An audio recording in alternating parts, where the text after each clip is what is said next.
Well, here's a shot of those tiles I'm using, just ordinary, bog standard ordinary floor tiles underneath the gas burner. And this is a plumber's heat mat, which I'm just going to put under there, just as an extra little safeguard. I've also got this little thing, Chinese soup spoon, a pipette and some iodine. Now why would I want all this tonight? 7 o'clock, well actually up was 7 now I think, on a Monday night. I'm showing you my gas burner. And I'll show you that. That is my strike water heating up. Yes, finally the day has come. The grains are there. The bowl is down there.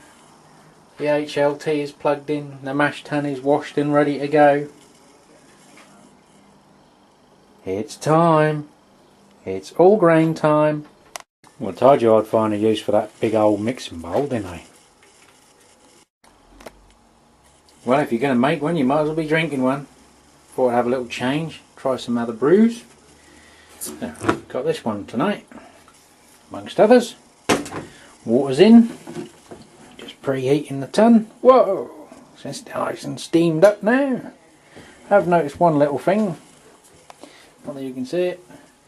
There is a slight gap here that's going to let a bit out. It's a little bit deformed. But we'll put a strap around that. You can get around that. Time to put the grains in. Well, plenty of steam. 90 minutes has ended. Time to do some run-ins. Bit hard to do this one-handed in low light. That's the third jug full. Nice and clear and steamy. Going to be batch sparging on this one. I haven't got a pipe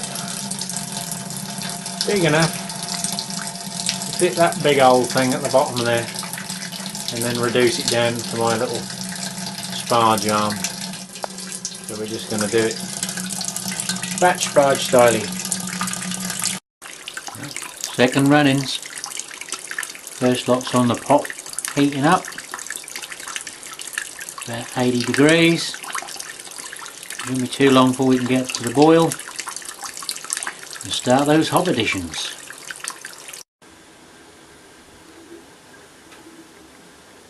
Nearly there, guys. Going to have to break here because I'm going to have to keep an eye on this. I think the danger level's just passed. I was about to start filming just as it started to creep up, and I knocked the heat down a little bit and we didn't get a boil over. We're just waiting for this to clear a little bit and we'll start sorting out the hops. 30 minutes remaining, first hop addition. It's 15 grams of East Kent Goldings and 15 grams of fuggles. Just so you know, that's the temperature on the probe underneath the heater. Running at about 118 degrees, which is why I think it's a good idea to have a little bit of protection. It's always good to have a bit of protection.